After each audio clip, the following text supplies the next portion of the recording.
Assalamualaikum warahmatullahi wabarakatuh. Semoga semuanya dalam keadaan sehat raga, lapang amal, juga bening hati.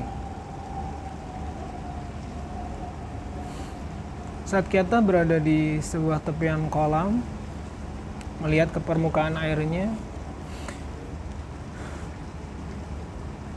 biasanya umumnya lama-kelamaan lambat laun air yang semula bening itu akan berubah menjadi gelap dan mungkin keruh. Dan bahkan mungkin dipenuhi oleh banyak lumut di dalamnya. Berbeda ketika kita sedang berada di tepian sungai, melihat air yang mengalir begitu tenang atau mungkin barangkali deras. Biasanya permukaannya akan selalu bening dari hari ke hari, karena ia senantiasa mengalir. Demikian pula dengan hidup. Saat kita terus bergerak, maka disitulah kita sedang bergerak menuju sebuah perubahan. Dan saat kita berhenti untuk bergerak, berhenti untuk belajar, maka sesungguhnya kita sedang berada dalam sebuah kemunduran. Itu pula yang dialami oleh seorang Martika Putri Ramadina, atau saya biasa akrab memanggil beliau dengan sebutan Uti. Beliau saat ini adalah seorang Head of Original Content, Strategic and Partnership di GoPlay Studios, sebuah aplikasi digital. Setelah sekian tahun, bertahun-tahun Uti menekuni industri perfilman, layar lebar terutama. Beliau tetap bertahan sampai kemudian saat ini mengantarkan seorang Uti masuk ke medium baru, medium atau ranah digital. Di Sinem Talk Series edisi yang ke-19 ini, Uti akan bercerita tentang filmmaking, bagaimana sebuah film diproduksi. Uti juga akan bercerita tentang fitur-fitur apa yang ada di GoPlay yang saat ini sedang dia pimpin. Dan tentunya pesan Uti untuk teman-teman, baik konten kreator terutama dan juga para viewer,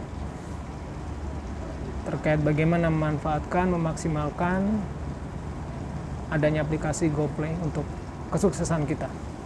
Semoga cerita ini bermanfaat dan pastikan tetap terhubung dan mari dukung cerita-cerita kebaikan dengan berikan like, comment, share atau subscribe di channel Al-Fatih Izi Imani.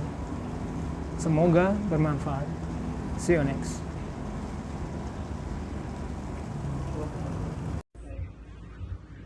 Mulai ya. Assalamualaikum warahmatullahi wabarakatuh. Teman-teman, hari ini kita ketemu sama seorang Uti, pegiat film. Jadi Uti mau kenalan dulu, lebih lengkap, kemudian video kehidupan saat ini. Halo, assalamualaikum semua. Aku Uti. Saat ini aku kerja di salah satu platform OTT di Indonesia, yaitu GoPlay. Yang dimana saat ini GoPlay selain menampilkan film-film atau series dari Indonesia, juga sebagai platform untuk live streaming. Jadi program-program acara live itu GoPlay salah satunya sekarang adalah platform yang cukup banyak lah programnya. Itu berarti orang dapur ya, GoPlay. Dapur ya. Oke, mungkin sebelum ke GoPlay, boleh cerita Uti dulu awal-awal masuk ke dunia entertain dalam ini film seperti apa? Dulu pernah ke Batam, ikut saya di Moti, boleh cerita? Ya, awalnya itu dari nekat Pak. Jadi saya ini sebenarnya lulusan pariwisata, perhotelan, jadi sampai sekarang masih D3 teman-teman. Belum jadi sarjana full komplit belum. Awalnya waktu itu kuliah tuh udah tingkat akhir sebenarnya. Terus nggak tahu kenapa, mungkin Pak saya juga dari SMP senang banget film kan. Saya bikin film ala-ala tuh mulai dari SMP lah, dari tugas-tugas bahasa Indonesia, bahasa apalah semua tugas film. Ke SMA juga karena ada tugas film. Terus akhirnya sampai di waktu kuliah malah nggak masuk film studio gitu. Tapi pas tingkat akhir, saya udah kayak sekitar berapa bulan lagi lulus, yang mestinya bentar lagi udah praktek kerja, saya ngeliat waktu itu masih zaman Twitter tuh masih on banget lah. Kalau sekarang kan udah Twitter, Instagram, editor tuh ada dari salah satu produser Indonesia, itu dari Lala Timothy, mungkin kalau mereka lagi nyari intern untuk film modus animali. Itu saya nggak pakai mikir 2 kali, memang iseng aja gitu, mereka aja udah kirim aja CV, paling juga nggak terima gitu. Terus tapi nggak lama ternyata dipanggil interview dulu lah. Jadi selama saya menuju ke interview tersebut, pengalaman saya itu cuma sebatas jadi RO acara, sama kisah, terus juga ini manajer band ala-ala gitu lah Pak. Nah ternyata pengalaman tersebut malah jadi salah satu alasannya tim produksinya itu nge-hire saya gitu. Karena menurut saya gini, kalau itu udah sering terus orang berarti lu bisa ngurus orang banyak misalnya gitu. Kalau jadi manajer band kan anaknya nggak cuma satu, kenalannya orang banyak. Meskipun ya nggak tahu sih saya kayak apa. Terus saya cuma artis mungkin kalau mereka di situ ada asal mulanya untuk menuju menjadi bagian dari film production. Nah udah akhirnya keterima, terus jadi anak magang lah, anak magangnya film yang nggak ada fee-nya, yang juga emang kerja emang ya udah mungkin kalau emang passion pasti akan lanjut gitu kan. Dan akhirnya alhamdulillah sampai sekitar 2 tahun lalu terus menjadi freelancer film, udah lumayan banyak proyek, mau proyek yang memang Indonesia only proyeknya atau yang kolaborasi dengan negara luar seperti Jepang, Amerika atau Singapura itu juga dilakukan. Sampai 2 tahun lalu akhirnya setelah sekian lama freelance sudah ya mungkin 8-9 tahun kurang lebih, akhirnya memutuskan untuk dan alhamdulillah juga menerima di company in-house gitu. Tentang film sebenarnya proses pembuatan film itu awalnya dari mana? Gimana sampai film Habib Layla itu awalnya dari mana? Itu menarik ya untuk dibahas soalnya orang kayak selama ini tahunya cuma jadinya aja gitu, nonton doang dari bioskop gitu. Padahal di balik itu semua banyak air mata, darah dan keringat sebenarnya, karena tergantung ya. Jadi kalau film itu tergantung sama genrenya, tergantung sama treatmentnya, tergantung sama bagian lagi pasti budgetnya lah, ya treatment sutradara, ya semua prosesnya itu ada. Kalau pertama misalnya kayak telur dulu atau ayam dulu itu ibaratnya banyak sih tipe itu ya. Misalkan gitu, kadang ada sutradara yang emang udah punya cerita nih, atau nggak harus sutradara nih, misalnya dia scriptwriter punya cerita jadi mau bikin film itu sebenarnya proses awalnya bisa macam-macam, bisa dari scriptwriternya nyari dulu sutradara yang suka untuk execute, lalu mereka sama-sama dari productionnya, misalnya produser atau intinya, atau kebalikan, memang mungkin project itu diinisiatifnya malah sama dari PH-nya sendiri, production proses sendiri itu juga bisa. Jadi sebenarnya rumusnya macam-macam sih. Yang penting saat memang si cerita itu udah ada secara script itu kan jadi bible untuk kerjain sampai kelar gitu. Jadi semua yang berhubungan sama timeline, semua yang berhubungan sama hiring crew, semua yang berhubungan sama duit itu pasti balik lagi ke itu. Jadi once script itu udah oke, atau secara dasar dulu meskipun masih draft, makanya kalau film itu banyak Pak, kita ada yang namanya draft 1, draft 2, draft 1, terus segala macam. Kadang yang namanya script itu sampai dibedain warna halaman, kayak warna pink, warna biru, itu berarti udah kayak revisi keberapa gitu. Jadi dalam bikin script itu ya cuma sekali gitu, dari dasarnya jadi script itu bisa berkali-kali dibuat. Kadang alasannya adalah karena misalkan ketempat budget nih harus ganti apa, ternyata susah nih bikinnya secara misalkan bagian art departemennya atau staffnya nggak bisa gitu, harus ada yang ditulis. Nah itu udah masuk dalam sisi revisi gitu. Ya, jadi kalau mau ditanya awalnya gimana, tergantung sebenarnya siapa yang menginisiat sebenarnya. Yang penting kalau si script itu memang udah oke dari sisi cerita, udah itu akan berjalan terus. Tapi rata-rata memang voice script udah oke, atau misalkan at least dasar ceritanya udah ada, either kalau nggak sutradara yang di hire atau scriptwriter barengan, habis itu pasti nggak lama dari sisi productionnya, mau executive producer kayak produsernya gitu sih. Tadi kan dibilang sampai berdarah-darah. Boleh tahu kira-kira seperti apa pengalaman yang mungkin nggak menyenangkan atau mungkin sangat menantang ketika bikin film? Kalau dibilang nyenangin mungkin nggak ada ya, cuman mungkin menantang. Lebih ke ini sih, kalau bikin film itu pressure tiap projectnya beda pasti. Salah satu film yang paling menguras emosi dan tenaga itu waktu itu di Batam ada film Beyond Skyline sih. Itu barengan sama sutradara dari Amerika, bikin seluruh produksinya mostly memang di Batam. Itu kayaknya kurang lebih tinggal di Batam ada kali hampir setengah tahun, kayak total 5 bulanan kali ya kurang lebih. Lumayan heavy soalnya treatmentnya. Itu posisi saya sebenarnya jadi travel coordinator jatuhnya. Jadi bayangin sekian banyak kru dari Indonesia, nggak cuma, nah masalahnya kan datang, jadi saya harus mendatangin kru dari Jakarta ke Batam, ada juga kru yang dari Amerika ke Indonesia, dan itu kan prosesnya banyak gitu kan, nggak mungkin dari New York misalnya besok ke Batam kan nggak mungkin kan, itu ada harus lewat mana nih gitu, misalkan lewat dari New York dia harus singgahnya itu di Singapura, itu di Singapura masuk lewat Batamnya lewat ferry misalkan gitu, atau masuknya dari Jakarta aja terus ke Indonesia, kayak gitu kan sesuatu yang tricky ya. Udah gitu multikultural, dalam artian kan nggak semua orang luar itu paham sama sistemnya di Indonesia ya, dari apa ya, misalnya masalah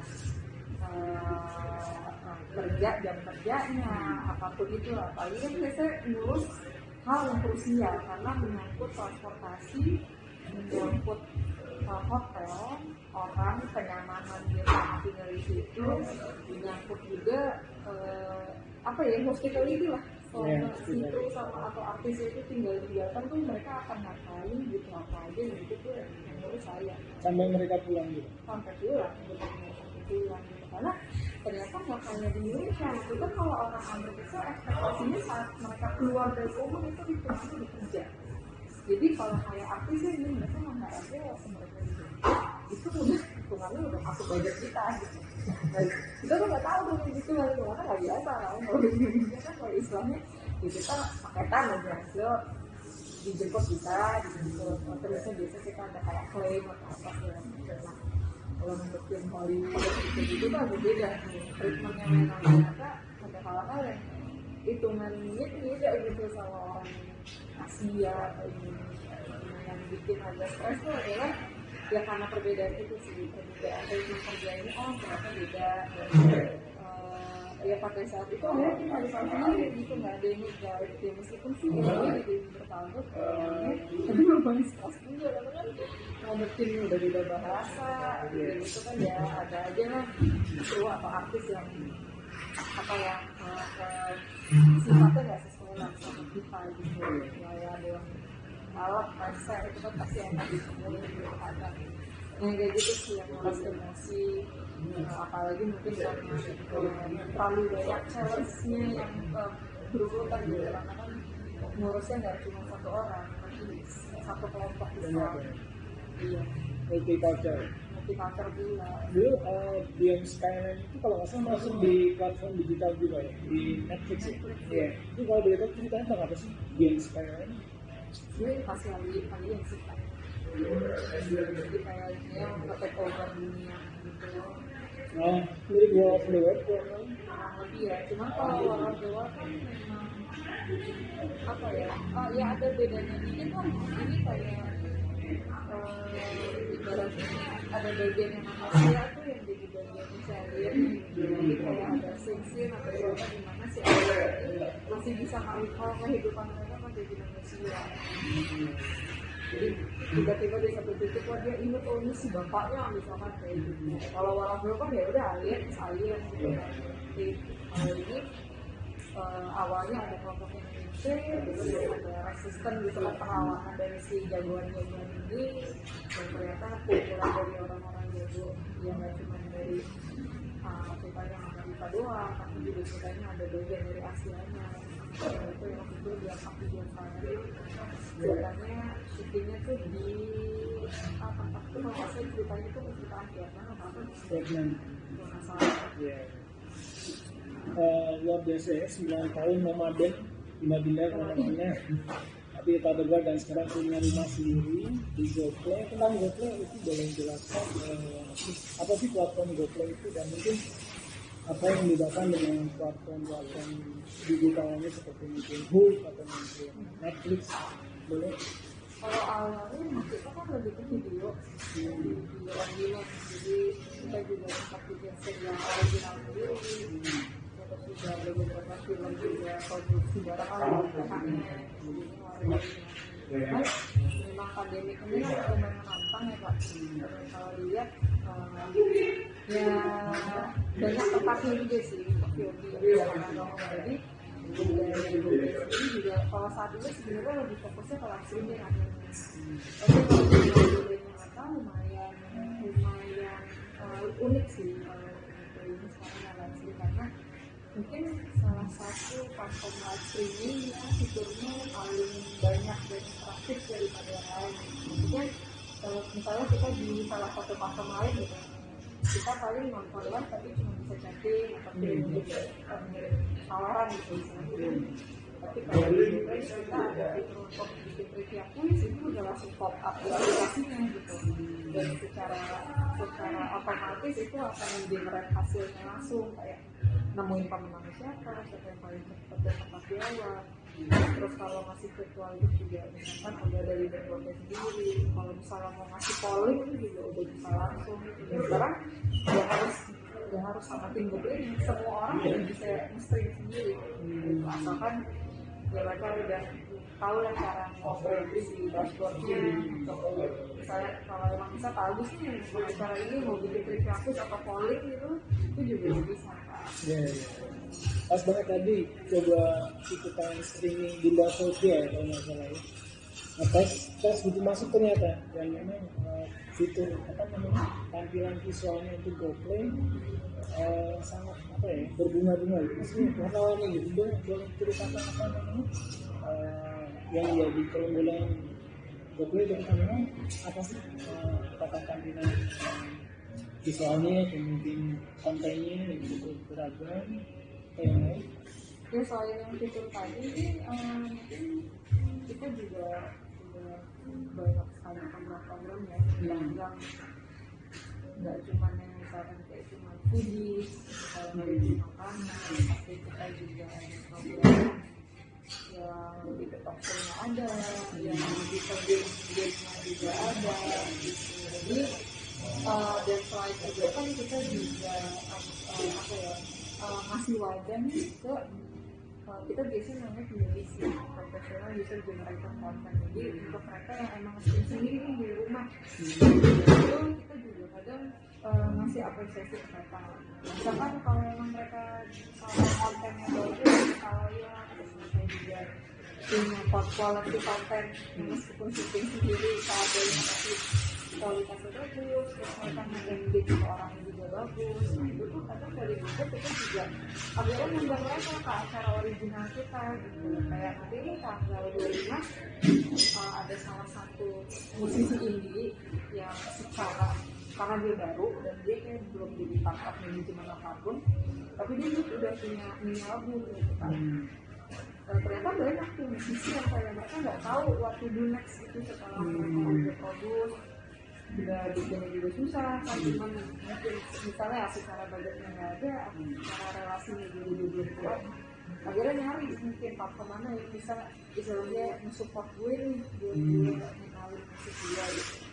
Dan itu nanti di tanggal 25 jam 8:30 malam di GoPlay ada tuh acaranya namanya GoPuskil. Nah itu salah satu bentuk apresiasi kita buat terus support konten creatornya GoPlay gitu, yang udah biasa konten sendirian di GoPay secara mandiri cuma dari handphone doang, karena emang GoPay udah ada GoStudio juga namanya, itu kayak aplikasi buat streamnya, apa langsung stream aja. Pokoknya buat mereka yang emang loyal, yang sering nonton, pagi video engagement bagus, nah itu pasti kita akan consider buat ya kita bikin showcase buat loyal. Ya, banyak. Jadi GoPlay lebih mirip Kementerian Kreator Lokal. Potensi lokal benar-benar diwadahi melalui GoPlay. Mungkin itu boleh. Misalnya kan, ini viewernya kan mungkin nggak semuanya paham banget tentang digital, banget dan GoPlay. Kalau boleh diilustrasikan, misalnya bagus seorang entah itu mungkin misalnya apa kan musikus ya, mungkin pemain musik ya, masih pemula gitu. Kira-kira gimana caranya supaya bisa memaksimalkan keberadaan GoPlay, apa yang harus dilakukan, mulai dengan mengunduhnya atau mungkin dengan perdataan dia punya bakat nih, punya talenta, gimana caranya supaya bisa maksimal melalui GoPlay, caranya gitu. Sekarang kalau mau jadi pakai strategi GoPay itu gampang banget. Jadi kalau emang ada yang bisa pakai kartu atau pakai apa kasih GoPay, ada emailnya sih di Instagram. Bilang aja aku tertarik nih untuk jadi konten kreator di GoPay, mau streaming gitu. Nanti akan dikasih link di mana itu akan tinggal registrasi aja. Nah, karena memang GoPlay ini unik, jadi memang kita ada sistemnya sendiri ya untuk cara mengalasi ini. Nah itu nanti kita juga akan mandi dulu di awal. Jadi ada namanya istilahnya onboarding content creator. Di situ kita akan mereka ke dalam satu sesi Zoom. Terus ya udah kan dijelasin cara mengalami seperti apa, baiknya pakai itu seperti apa. Untuk pemula sih maksudnya sebenarnya asal kualitas gambar oke sama audionya juga. Kalau emang nanti misalnya pas dicek masih oke itu nggak masalah sih, karena itu pasti akan jadi satu bentuk penilaian juga. Paling enak memang kalau misalkan sih at least mereka punya alat yang memang udah attach misalnya ke handphone atau laptopnya, atau kalau emang nggak ada mungkin lebih kayak balancing audionya harus lebih oke. Jadi orang yang dengerin juga bisa menikmati. Tapi konten-konten lain kayak misalkan jadi terus juga ada yang suka ngasih ini sih kayak pembahasan mengenai kayak satu jurnal kayak gitu juga ada juga. Enak banget. Emang kategorinya udah banyak. Oh iya. Gitu. Jadi pasti aja gitu. Mungkin pada awalnya juga bisa sama, tapi semakin sebenarnya itu adalah konsistensi sih. Apapun yang nggak cuma di Google deh, mau di YouTube ya, pun kalau bikin digital kan konsisten dulu. Beda orang yang misalkan memang dia udah konsisten tiap minggu sekali ngapain daripada yang seminggu atau 2 minggu kemudian ngapain terus 3 minggu terus balik lagi seminggu, nggak ada patternnya gitu. Tapi kalau udah ngeset patternnya dari awal, ya awal sih mungkin meskipun dikit-dikit tapi pada akhirnya pasti mengalami viewersnya sendiri. Dan itu udah terbukti banyak juga di GoPay. Awalnya pasti juga nggak, mungkin nggak sampai 10 yang ulang, tapi lama-lama mereka udah membentuk adaptasinya gitu loh kalau konsisten. Jadi at least setiap hari aja ada 30 orang yang nonton, meskipun bisa kayak sana kayak dikit gitu, tapi dia ngerasain gitu, oh ini apa udah kenal gitu, kayak akhirnya nggak absen gitu, mana nih sini gitu. Jadi antara penonton sama si konten juga ada hubungan dekat. Itu di situ juga gitu. Kadang jadi kayak ajang buat ngobrol ya. Iya, berarti konten penting, frekuensi intensitas juga penting. Kira-kira konten seperti apa yang memang sejauh ini sangat direkomendasikan, atau mungkin dari sisi GoPlay-nya itu sekarang konten yang baik dari GoPlay itu seperti apa? Kalau genre sih kita sekarang lagi fokus, atau ada beberapa genre buat kita lagi masalah ramai sama kayak musik, religi juga ternyata salah satu yang lumayan ramai di GoPlay gitu, macam-macam religinya ya. Muslim tapi juga ada Kristiani. Kalau ke versi juga ada banyak sama pasien. Terus juga food juga betul banyak. Kemarin juga banyak. organik juga, talk show juga ada beberapa. Mungkin pesan untuk teman-teman viewer nih kan, pasti ada di antara kalian yang juga mungkin konten kreator, pesan seperti apa, dan mungkin buat viewer penikmat konten pesannya apa? Silakan. Buat siapapun yang sedang berjuang bikin konten, pokoknya bikinnya konsisten. Harus ada pattern atau planningnya lah gitu. Dari saya anak-anaknya hari ini konten, 2 minggu lagi baru konten, atau 3 minggu lagi baru. Jadi emang konsistensi sangat dibutuhkan karena itu terjadi sama semua orang saat kontennya berhasil, yaitu karena mereka konsisten ngebikinnya. Mungkin akan susah karena pasti nyari konten hari ini akan di besok akan nih, tapi kan itu part of proses gitu. Jadi memang harus challenge-nya harus dituntaskan gitu. Nggak bisa berharap hari ini nge-post besok udah 1 juta penonton, nggak akan bisa. Dimanapun itu nggak akan bisa. Jadi konsisten dulu, tahu dulu nih konsep unik apa yang mau dibawa, ya insya Allah dari situ semuanya akan berjalan mulus lah. Gitu. Sama sepintar apa kita marketing juga sih, meskipun mungkin masih kecil ya, cuman kalau memang kontennya itu unik dan berkualitas pasti lama-kelamaan orang akan notice sama itu. Untuk viewer barangkali Jangan lupa nonton. download jangan lupa ya. Download dan nonton. Sering bagi-bagi hadiah loh. Ya. Stay tune di GoPlay ya. Jadi penikmat ataupun jadi konten kreator sendiri. Baik, itu wawancara kita, obrolan kita lagi berbanyak sore ini sama Kauti. Semoga Kauti sehat, semuanya diberikan kesehatan dan pandemi kembali normal ya. Terima kasih. Assalamualaikum warahmatullahi wabarakatuh.